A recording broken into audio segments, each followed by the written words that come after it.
Good afternoon. My name is Keith Harrison with Ventana Design. We're here in Ideaworks Studio in London to display the new Ventana screen, the digital canvas. This is the first one in Europe. It's comprised of square modules that are 300 millimeter square, roughly 1 foot square.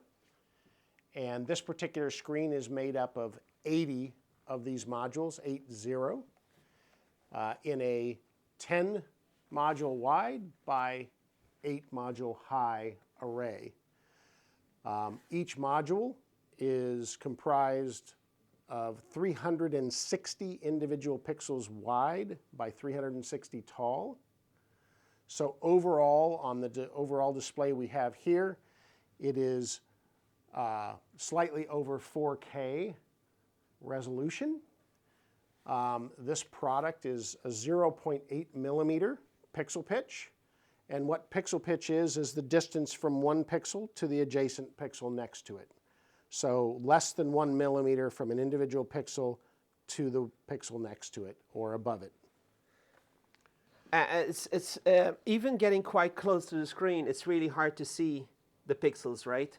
But you have a formula to describe how far people should be, minimum? Yeah, there's a rough rule of thumb that for every millimeter of pixel pitch, you would want to be at least 1 meter distance away from the screen. So in essence, in a 0.083 millimeter pixel pitch, as this particular product is, you would want to be about a meter away from the screen as a minimum So viewing it's distance. like here or something, yeah, at least. And then you don't see anything. Closer than that, you will see some pixelization, but once you're at least that distance away, and then as you get further back, you can see the screen without pixelization. So that's just a general rule of thumb with LED displays. So these are your default demos that you've been showing at trade shows and stuff like that. But we're here in London, and you have collaborated with artists, right? Right. We're here at Ideaworks in London, collaborating with a couple of artists, both Ryan Koopmans and Yuma. Yeah, I'm probably mispronouncing this. Yanagisawa. Yanagisawa, thank you. We're displaying their art on this digital LED canvas. They're both digital artists. They work in 2 different forms. What you're seeing right now is artistry from Yuma.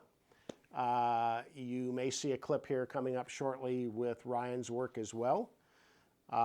We are privileged to work cooperatively with them in this display for London Digital Art Week here at Ideaworks. And I did interviews with them, and it was like kind of mind-blowing for them to see their art in this quality. And it's a unique aspect ratio for a micro-LED display, right? Because you enable something nobody else can do. It is. A lot of traditional LED displays that you'll see are traditional video aspect ratios, where they're currently at a 16:9 ratio or something like that. We have specifically created this particular display product more from an architectural standpoint, and that's why we made square tiles that are roughly that 1 foot square or 300 millimeter square, because we want this product to be approached from an architectural and art standpoint, to where you're not limited by video aspect ratios. So it's not something where the overall display has to be 16:9. It can be square, it can be rectangular, landscape or portrait, doesn't matter. This is a surface treatment, just like a ceramic tile is, or like a piece of marble that's tiled on a wall. This is a surface treatment for a wall. It just brings the wall to life. It gives you a surface to which you can display digital video, whether it be a work of art, whether it be what we refer to as video wallpaper, so just simulating a wallpaper on a wall with a texture, or it can display and you can watch, different movies on it or whatever your content. Keep in mind that a lot of content today isn't even produced in a normal video aspect ratio, because it's consumed on a number of different devices, whether it be the phone in your pocket, which obviously is not a 16:9 aspect ratio, or it be your iPad or other device. The display mediums for this and how content is consumed these days is quite different than it has been with traditional video in the past. And even most movies are not 16:9. Even No. Netflix and Amazon and Apple, they do other aspect ratios, like kind of like 21:9 or something else. Yeah, they do a variety of different aspect ratios to where the content is produced. This just gives you a digital canvas to display your particular content in a variety of ways and for a variety of applications. As we said before, we're specializing this week with this display for an art format. So it just looks absolutely amazing, and the people I've been talking with who've seen it, it's kind of like top of the world kind of experience. And here we're in a room, amazing room with Ideaworks, and they also have, for example, the Samsung wall. And you're an expert in LED displays for many, many years, right? So how is the quality of your Ventana display compared to everything else in the market? We try to be very humble about this, and we get told by people who come to see the display as it's the world's best product that they've seen. And we don't necessarily go out and state that it's the world's best. Do we feel that way? Yes, that is our goal as a company. We try and make the very high-end, best display medium that you can get with an LED screen. Like perfect viewing angles. It doesn't matter where you're standing in front. It's just super bright, the color gamut. This is only 30% of your brightness right now. Right now, this particular product can display 1,000 nits. It's running at about 30% brightness, which is about 300 nits at the moment. In a controlled lighting environment, you can go down to less than 100 nits easily and still maintain your image quality across the screen. So it's designed for a wide variety of use. So people have been asking, what's the maximum refresh rate right now that you support?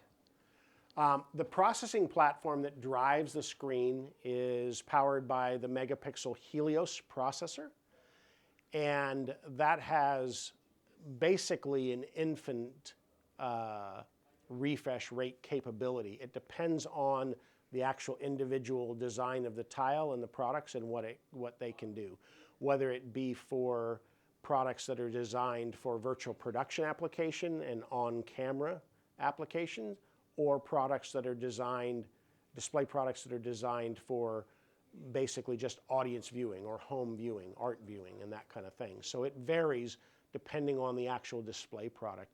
But the Helios processing platform can handle a virtually infinite array of refresh Because rates. I heard that these artists delivered 60 FPS for this art, right? So this is 60 hertz right now.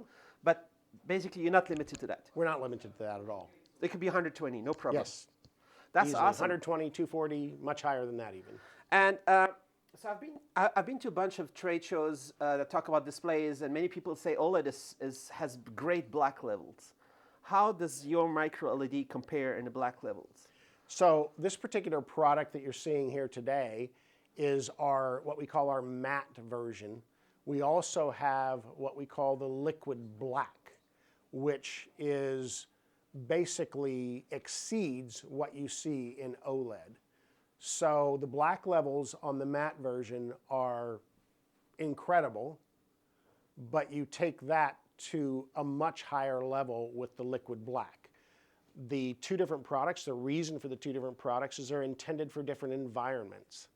The liquid black really excels when it's in a lighting controlled environment, and that way you don't have reflectivity off of the screen and that kind of thing, but your black levels are unimaginable until you see it for yourself. So the liquid black version of the glossy version of your display, matching or maybe even better than whatever is happening with OLED. Oh, most definitely. So Most that's definitely. that's not a question. So that's Not a question And how at about all these colors? The color fidelity of the product is beyond what anybody's belief is, honestly. It's a real testament to the background of the R&D and development that's gone into the product. For those who know and understand various different color gamuts, Rec 2020 is not a problem in the least with this product. P3, whatever color gamut you want to work in, the product is capable of displaying that. The products are calibrated by individual pixel basis, and depending on the product, the Helios processing platform takes all the raw data information and it will bring all that information in. It will take that information and analyze it, and this is all on the fly, and display the absolute maximum capable within this design of the system. And this particular product is designed at a very high level. Is there any higher people would think about, or this is kind of like the top grade of whatever people are talking about, and like in the business? In terms of what's available today in the industry, this is the top. There is no doubt about that. This meets or exceeds anything else that's out there. There are ideas and thoughts that we have within our R&D development that will take it to even higher heights in the future. But in terms of today's technology, this exceeds everything that's out there. So that's when people talk about billions of colors and stuff like that, right? So the HDR experience is full. This is full HDR, most definitely. And so this you were introducing is 10:8, so it's like 5:4 aspect ratio. Correct. But people can just add more of these tiles on the side, right? And just do a 16:9 Certainly. if they want. Or Certainly. It's a modular-based system. You can have as many tiles as you want and add them to make it wider if you want, to make it taller if you want, landscape or portrait, whatever aspect ratio you can build with the square tiles, you can do with the processing. The processing platform, as I said, this particular display is a little bit over 4K overall resolution in the configuration that's put together here. But we have applications running, for example, a virtual production studio in Melbourne, Australia, that a customer of ours that has our processing platform that drives their screens, they use in excess of 40 Helios 8K processors that are stacked and work together in unison and synchronous for the overall displays they have in that virtual production studio. So that's 40 times 8K. That's 40 times 8K capability. That place must be insane, right? And I guess a lot of very famous movies and TV series and stuff Yes, are indeed. just lining up to get in there. Yes, indeed. And Yes. that's the modern way of doing Hollywood movies now? That is, ever since especially the pandemic, that is definitely a way of doing production without needing to be on location. And so lots of movies, lots of commercials, lots of production is done in studio now. And it's just a matter of producing the content plates that give them the environment that they want to put themselves, the talent in. So you are totally involved with Hollywood. Your headquarters is in Hollywood. It's Yes. in LA, right? Yes. So you talk with all the Hollywood people for many years? We work with them, and we've worked with them for a number of years. Virtual production as a part of the industry is, the name of that is fairly recent, like I say, since the pandemic kind of thing. We were doing work with LED screens on camera long before virtual production was even a phrase. There have been a number of years in which we've worked with the various different studios and production companies to make their ideas come to life. We like to think of it more as we're just an assisting technology to assist the creative minds in the industry get their creative work onto the big screen, if you will. So that's so many cool projects you've been involved with, right? And you were mentioning before stuff like Super Bowl halftime show. Certainly. Before even the inception of this Ventana product, in terms of LED displays, a number of people from our company, a core group of us, have worked together probably close to 30 years. Over those years, from early LED display, when an LED panel was, you know, 1 meter wide and 3/4 of a meter high, and weighed 300 pounds, to, like we showed earlier, a single panel that is virtually no thicker than an iPad kind of thing that you can pick up and toss around in one hand easily. What's the weight? Not heavy. No, it's not heavy at all. Yeah, and then can you say some stories about the Super Bowls? What were you involved with doing? There's a number of years ago, I worked on a Super Bowl halftime show with LED display. There were, I believe it was 8 carts that had LED that we rehearsed for probably 2.5 weeks prior to the Super Bowl, because the Super Bowl is like elevating to a degree of adrenaline rush that you've never felt before. And all of this equipment on these various carts, and these carts have literally pneumatic wheels and tires, pneumatic tires on them that are like airplane tires. And you roll these carts down through a narrow pathway to get onto the field, and these carts got to get onto the field. It's like a choreography. It's a choreographed event that all these carts come together on the field, and then they all have LED display on them in that particular Super Bowl, and literally they all have to be acting in unison. So on that particular one, I was the one on the field with the first cart. I was the crew chief on that cart, and it had all the processing that drive all of the various different sections of LED. I immediately was underneath the cart as soon as it got in position on the field, and cables are being thrown to me from 8 different directions.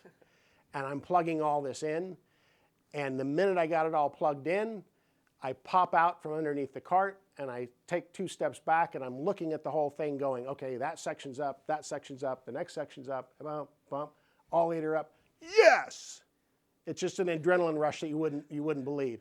And then you stand there almost in awe, and you just can't believe the fact that you're standing in the middle of a football field.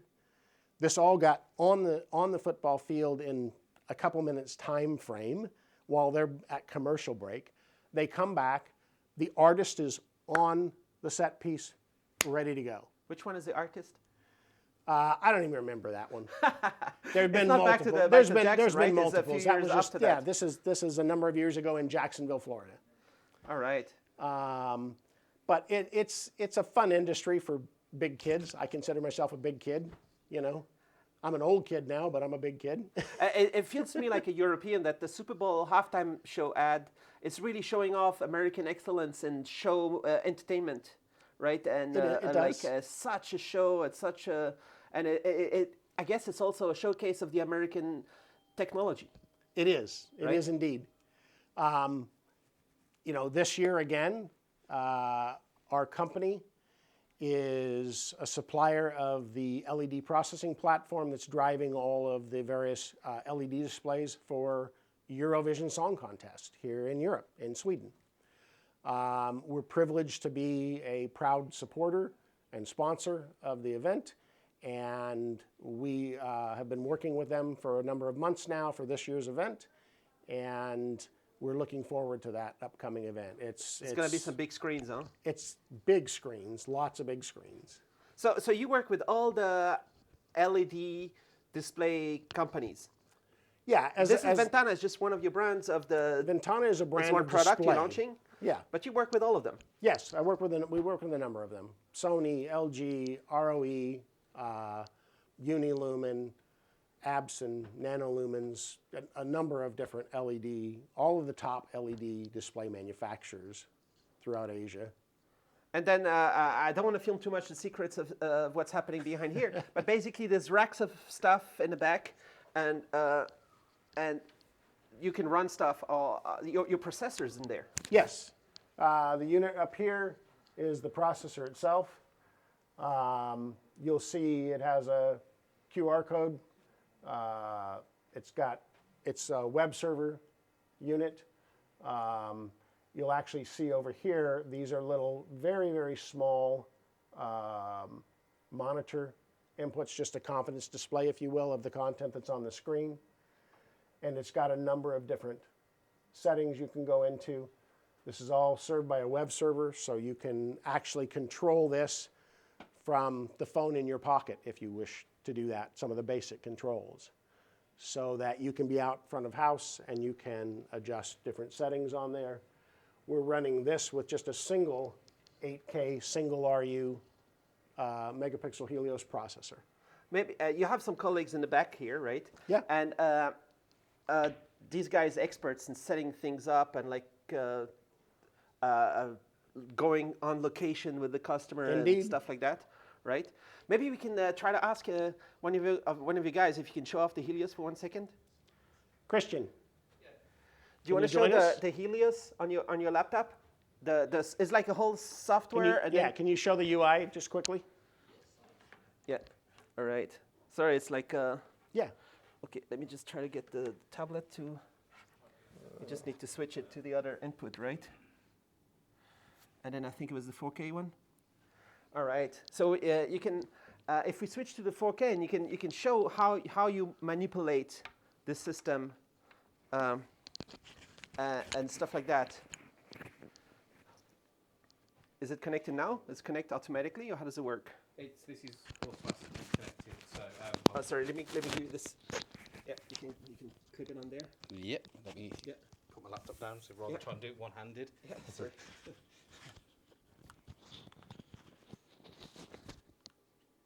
Yeah. Okay.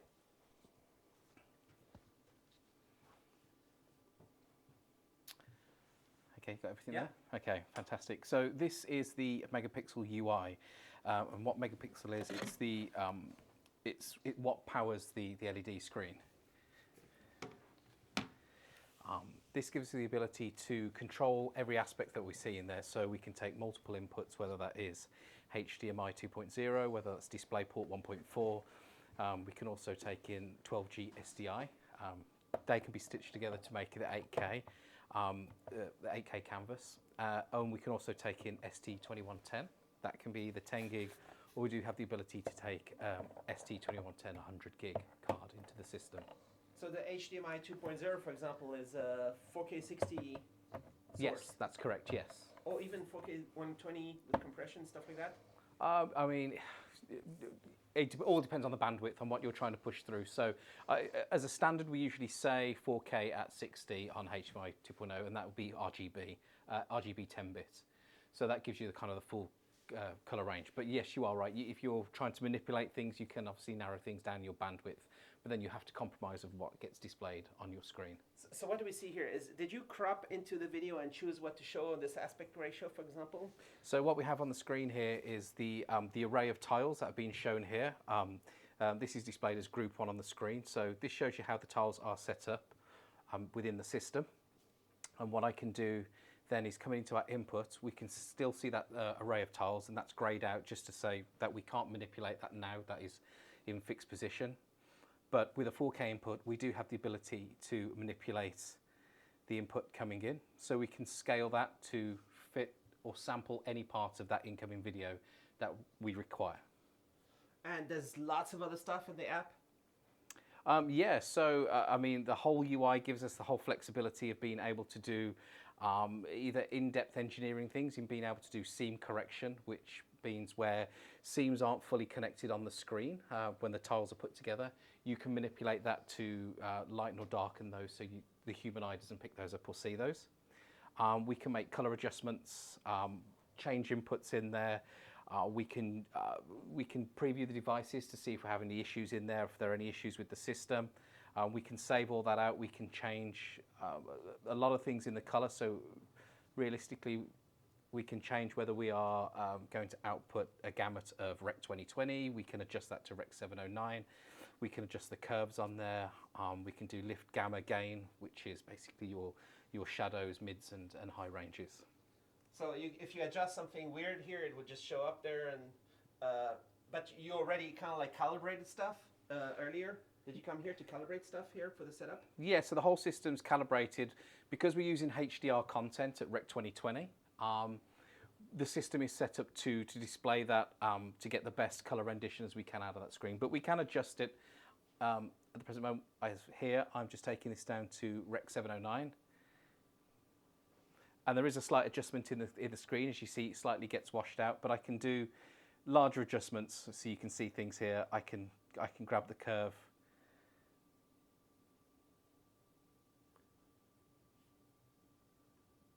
I can grab the curve and change that. So as you can see here, I can manipulate the color on how that thing. That's doing a global color change there, but we can do that across red, green, blue. So if we wanted to, we can adjust the reds, take some red out, put some red in. We get the ability just to tweak things to make sure that everything's there displayed on the screen. And obviously we can go back and reset that to default. So I set my shutter speed on my little Panasonic to 60 Hertz, and it's okay, but there are, for example, other LEDs when you do the Eurovision, stuff like that are designed to be filmed by cameras. Like they're synchronized with the camera. They synchronize, yeah. Like so you can gen lock the entire system. So if you're right now, I mean, it'll work with your camera because you're set at 60.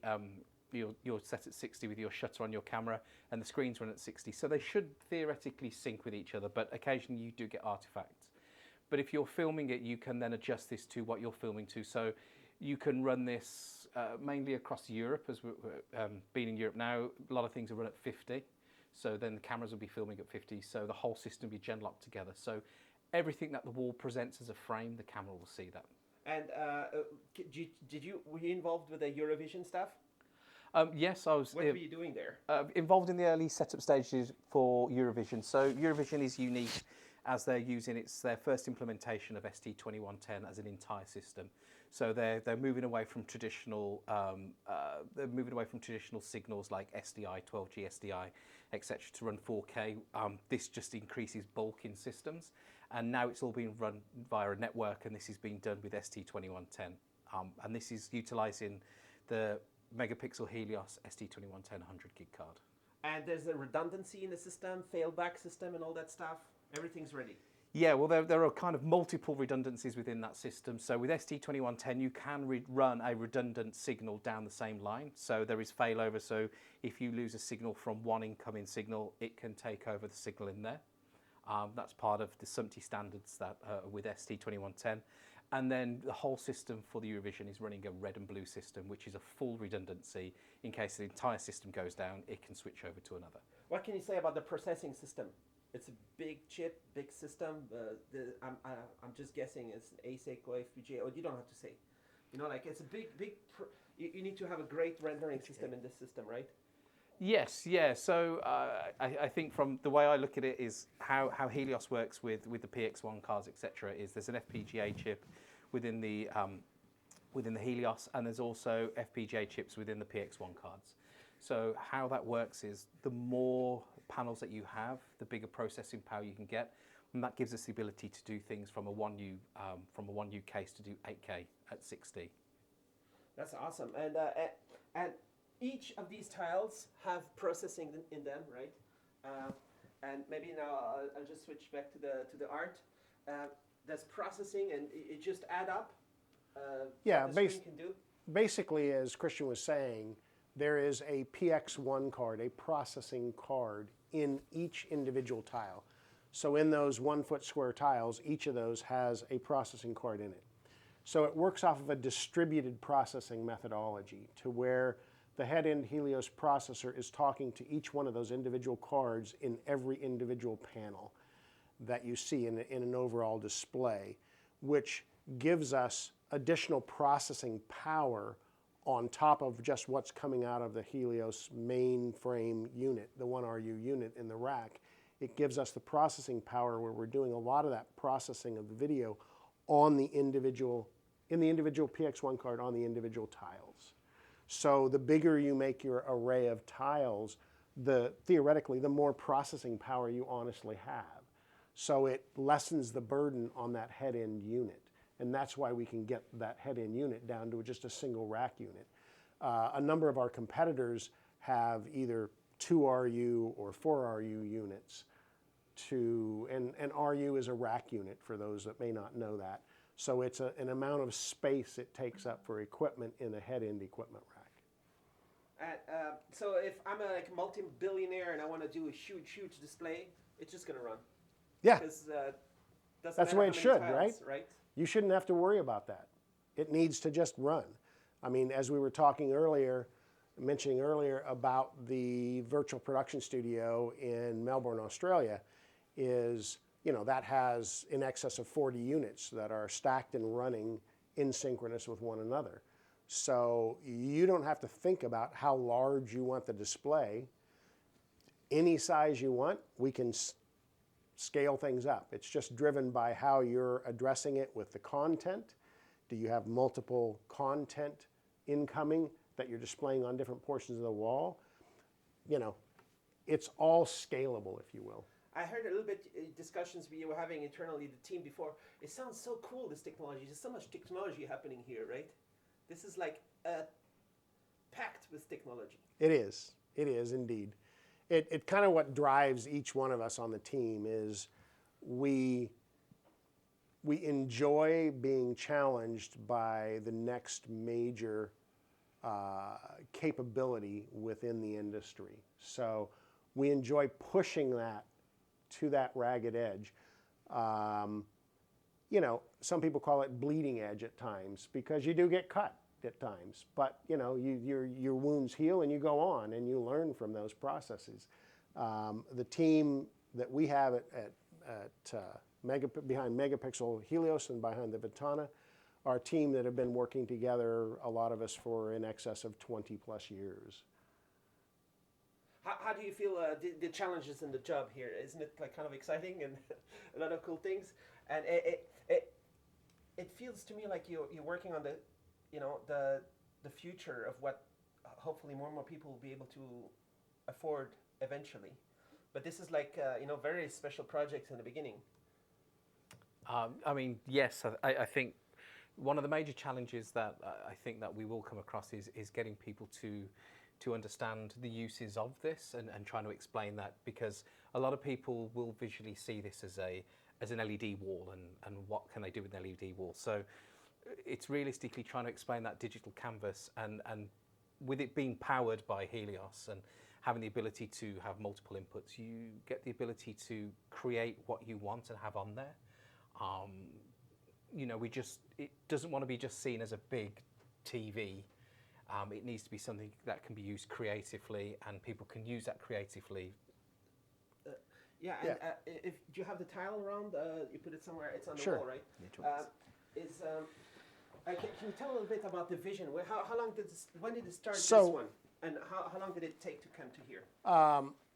Myself and my co-founder Jeremy Hockman basically had a vision for a product like this for probably nearly 10 years now. And the technology that was available in the industry was not there yet in terms of what we needed to make this vision come to life.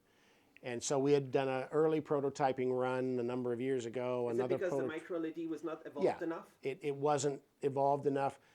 As you know, with technology in the early days, there's always yield issues, meaning that you can produce a number of pieces of the technology, but the usable ones is a smaller percentage. That's a yield issue. So you have a high percentage of where the is not usable product, if you will, which then drives the cost of the technology up because you got to still pay for that. So you have those kind of challenges. Ultimately, the vision for this product is not only where we're using it today, which is really targeted toward the upper end of the industry in terms of display technology because of its capabilities, but the vision, the long-term vision for this, because we believe so wholeheartedly in the overall platform and what we've done in the infrastructure here of a single tile, is that someday you will be able to go into your local electronics store where you buy your LED monitors today, the OLEDs and various different LED monitors, and you'll be able to buy a kit that will be made up of a number of these panels along with a controller. You'll be able to take that home. It's a DIY TV, if you will, right? To think of it in today's terms. But then, you know, let's say you did this because you're having friends over for the Super Bowl, big Super Bowl party one year, and you're going to go get the new display to put up to impress your friends, and now all of a sudden you have your friends over, everything's great, but next year, what happens? We all want to do one better, right? We want to one-up the Joneses, if you will, right? So what do? You go back and you buy another add-on kit, which is more of the modules, and then you can make your overall display bigger. So your display can grow with you as you have the economic wherewithal to do so. And this will get to a point, we strongly feel that this will get to a point where it is a consumable, a consumer-based product, not consumable, forgive me, a consumer-based product to where you'll be able to go in and build an array of display tiles in your home, whatever size you would like or can afford. What you've been doing for the last 20, 30 years, right? You want to bring it, democratize it. You want to bring it to everybody. And as soon as possible is a good idea, right? But it has to start somewhere. This is the first in Europe. Yeah. So you might consider a screen like this something for an early adopter, if you will. We all know the term early adopters. It's where the people that are in a position that they can get into the technology earlier than, you know, the entire population and the product being democratized to that level. So we're looking at this display, and where this display is going is along with those early adopters, if you will. But in time, this will get to the point, we strongly feel that it will be at a point in which, you know, anybody wants to put a nice display in their home, they'll be able to go into their local electronics store and buy a kit and bring it home and do it yourself. So because it's so new and it's just starting, the price, I mean, it sounds like expensive, right? But one argument I heard before is that some wealthy people buy art this size for the same price. Certainly. And now you have a screen, you can have unlimited art. Yes, you can have unlimited digital art. You can have all the art of the world, potentially. You know, an array of this size, for example, that we have on display here, a retail cost of something like this is, you know, $400,000, you know, if you will. Wow, that's a lot of money. But art collectors will spend far more than that on a piece of art much smaller than this. From an unknown artist sometimes. Sometimes from an unknown artist. It's something that moved them emotionally, and they're of the financial wherewithal to engage in that. So when you look at it in those terms, this is not expensive at all to some of those potential buyers, right? And yet they have the ability to view a number of works of art on this display and set it up that it cycles through those, or set it up that on demand they can view each of these pieces of art. And it's not just a static piece. It's a moving digital art canvas. And there's so much potential. There's been so much discussion here with the programmers who can do the AI stuff and use the latest AI engines and everything. I heard talk of Unreal Engine, talk of all these different graphic arts and stuff like that. You could have camera sensors. You could interact with the art when you walk in front of it. You could trigger it with voice commands. There's no limit. Indeed, it is very unlimited. It's very. You can interact with the digital canvas, if you will, depending on how it's designed, what it's set up, what you want to accomplish with it. So if I wanted to move my arm here in a space and have it affect what is on the display, there's devices out there that will sense the movement of my arm and will interpolate that and send the command to the control system, the Helios for this, that will react to what I'm doing. Yeah, so we've been seeing the art of Yuma for the last while, and then there's the other artists also. But you were mentioning before, this is the matte version, so I would say this is really optimal for people who want to use it like in a very lit environment. Like you don't need to keep it in your base, like in a basement Certainly. room. It's just like you can have full daylight and crank up the brightness, and it's just so fine. Yeah, we have a display just like this. It happens to be a configuration that is 12 modules wide, 12 panels wide by 6 panels high. So it's a little wider and not as high. It's a more traditional aspect ratio. But we have one of those in another display showroom. That particular showroom has windows down one wall, and so daylight is always flooding in to that room. It happens to be in Southern California. So, you know, where the sun shines nearly every day. And in that environment, it might lend itself better to the matte version because the matte version is not as reflective.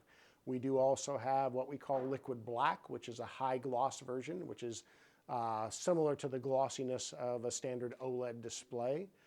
That a lot of people like that because they have more controlled lighting environments where they're using it. And they really like that because of the increased black levels. The black levels are just beyond belief. It's you cannot imagine how black the black levels really are until you see it. And when you talk about black levels, you talk about contrast, right? Contrast ratio, And certainly. what are the other things the display experts asking about? Well, there's always the, shall we say this, the specification document for each individual product that various display manufacturers make. And it's always kind of a spec comparison. But I would just like to highlight, don't just compare off of a spec sheet. Come look at the displays. Try to see them, if at all possible, in as much side by side as you can. Try to see them with content and with displays, how you're going to use it in your application. Because that's what's going to drive what's best for your needs of your display. So here, for example, Ideaworks, there's Ventana, there's a Samsung wall, which is a very famous one, and there's even projectors, so Yes. people can compare what the feeling is, would have the different things.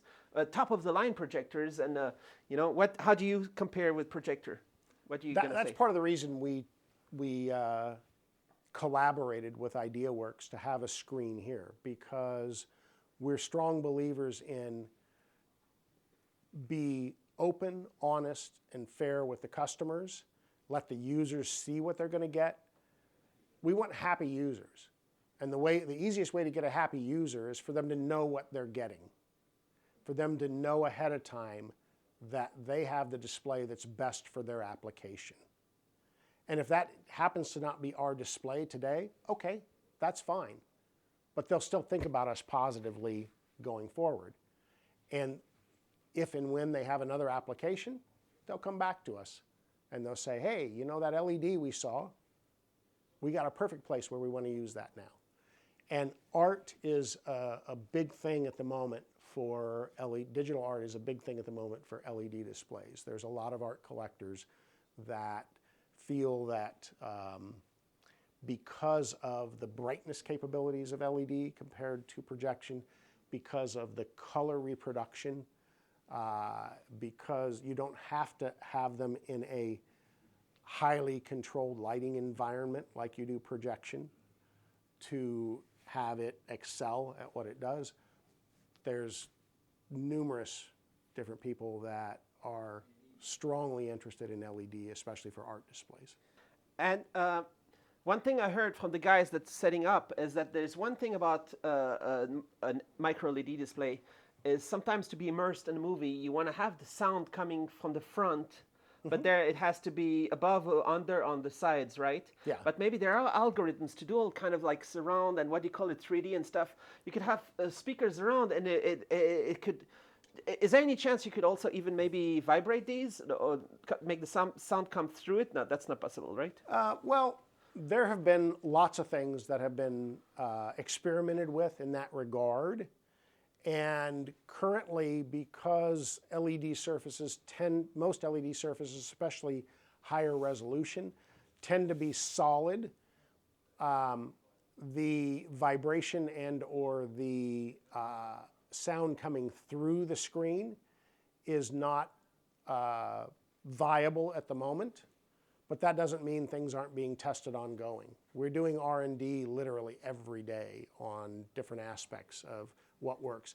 And sound technology has come such a long way in the last number of years with different systems out there that can target the sound to specific areas, and a lot of that technology has come a long, long way. So you can set at a normal viewing distance in front of a screen, and it feels very, very close to like a traditional movie theater cinema where you go in and the sound is coming from the screen because the screen is a perforated screen and sound is going through the screen.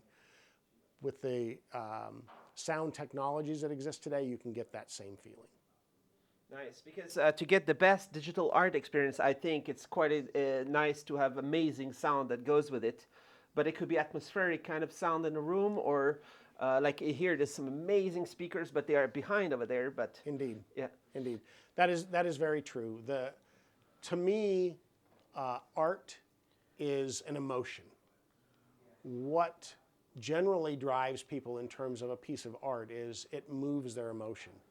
And emotions are moved by visual, by sound, by all our sensory perception. And you were mentioning 400,000 because it's brand new and stuff like that. Certainly. How can we dream of a sub 20K at some point? How far in the future can it Certainly. go? Certainly.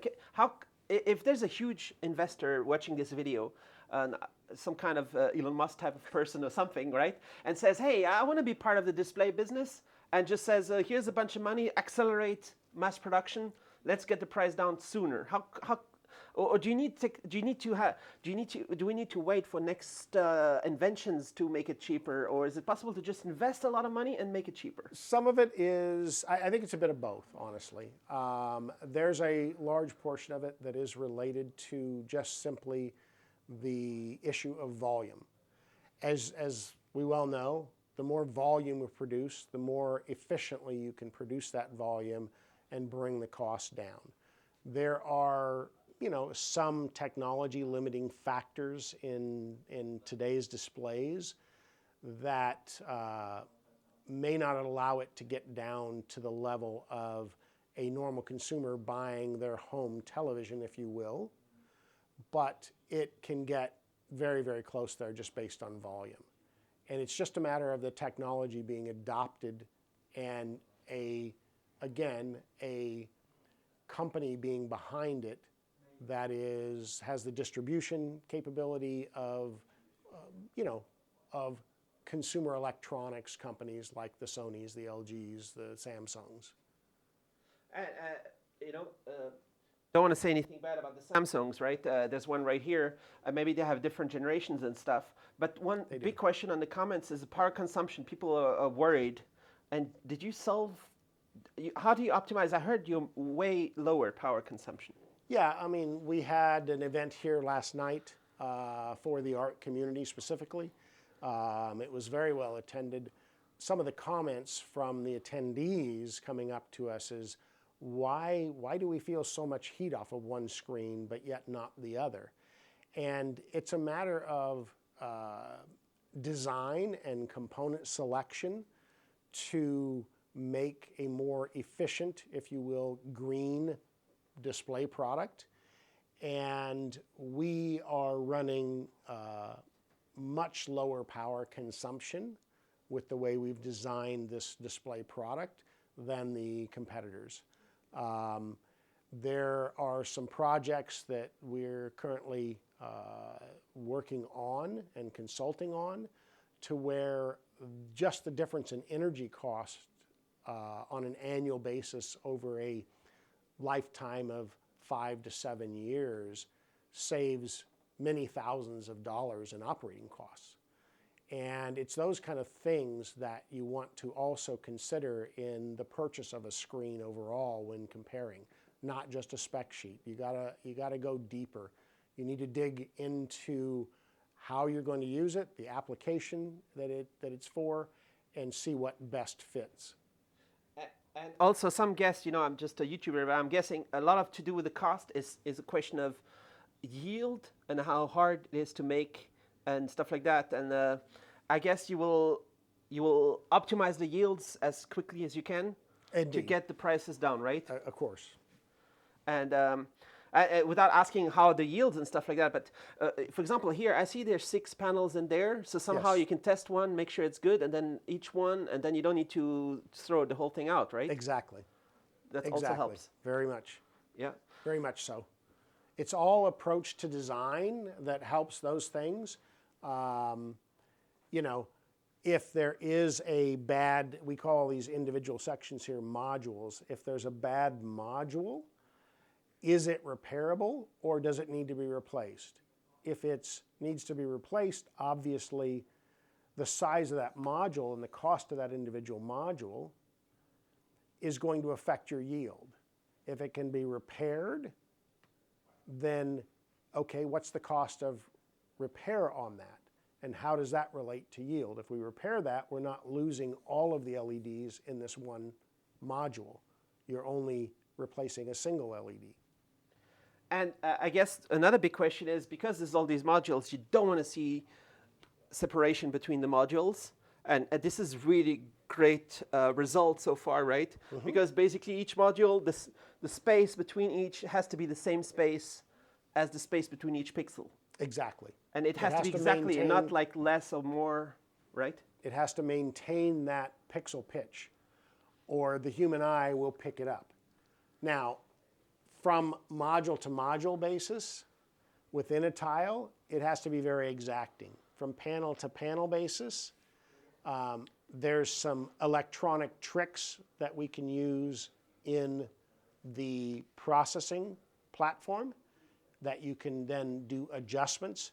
I think Christian probably referred to them before when he was talking about seam correction. It's electronic seam correction. So if the space from one panel or one tile to the adjacent one happens to be just a little bit wider, instead of being the 0.8 millimeter, it's 0.82 or something like that, for example. Depending on the content, your eye may pick that up.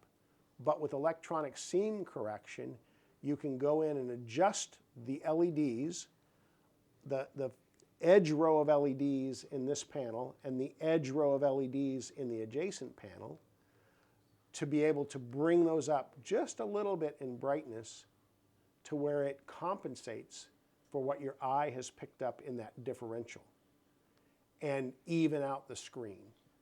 So when you stand back and look at it, you don't know that there's ever so slightly a difference in tolerance. I can't capture it with my camera, the seams, but it's got to do with the light around reflecting on the edges a little bit or something like that. Depending on the module, that's part of it, yes. But part of it is just simply physical alignment, and if it's not exacting enough, you can correct that to a certain degree with electronic seam correction.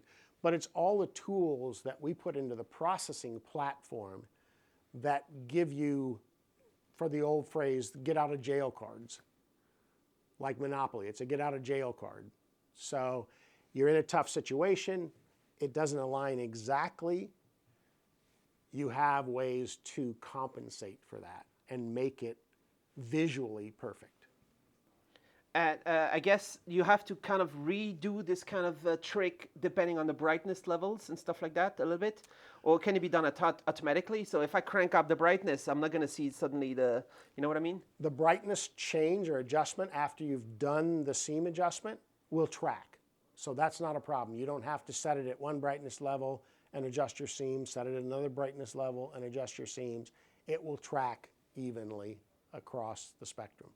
And if it's worth like this one dead pixel, sadly, then the question of if it's worth to repair or not that part, you cannot quite say. But honestly, it depends on the price of the whole tile. Yeah. Honestly, with a 0.8 millimeter as this product is, most people will not even be able to, with their eyes, pick up that there's a dead pixel in that screen. Because it'll be black? It will be, you know. It will not be always on? No, it doesn't necessarily fail by sticking on or on in one color. It could fail by going black. But it's just like it looks like a small speck of dust on the screen at best. Could you maybe also do some kind of processing trick to hide the eventual 1 or 2 dead pixels? You don't even need to on that because they're just so imperceptible, basically. But it's not a problematic issue with the product, even so. And you can always replace a module to fix that. And then depending on the actual process for the individual modules, repair the actual LED and have it back in service. That depends how you do the microLEDs, right? Mm-hmm. If it's a pick-and-play system or if it's some other thing. Yeah. There's a variety of different technologies used that some of them are more easily repairable than others. And maybe you have a customer trying to ask for grade B, and you might make them a discount if they get a grade B that has a few dead pixels. Maybe that's fine for the art project and they don't care so much, maybe. And when the other want the grade A, it could be another thing, or not? Maybe? Yeah. Potentially. We don't really face that with the product that we have here because our goal is always, you know, top of the line grade A because that's the market we're servicing currently. So if there is an issue, we will replace the module. And it's just a, you know, you referred to it as yield. It's kind of a yield issue. It's just an issue with this. Okay, fine. We'd rather replace this module and have this panel be perfect than to tell a customer, oh no, you have to live with that. It's just not in our DNA, if you will. We want it to be perfect for the customer. And there's another question. I think this is around 149-inch diagonal because of this aspect ratio, something like that. And at CES, you were showing 220-inch, 6K, but which is amazing. But it wouldn't be. It would also be awesome if you could get 8K to fit inside 200-something inch. So in the future, you could do smaller dot pitch potentially. Certainly, yeah. We can certainly do a tighter pixel pitch, a smaller dot pitch, if you will. There are some things we're already talking about on our roadmap at looking at that. It's kind of a when is the market ready for it kind of scenario, more so than the technology. We can get a tighter pixel pitch than the 0.8, but as I mentioned earlier, when you're viewing this, normal viewing distance is not from a meter away, right? So you're normally at 3, 4, 5 meters away from the screen when you're viewing it. And as such, you know, you don't need a tighter dot pitch. Nope. Okay, but thanks a lot for this interview. I think we beat the length of the other one. That's cool. All right, so looking forward, I hope it comes to many places very quickly, and so people can get to see them. Certain. And yeah, we feel that Ventana display is a window to the future.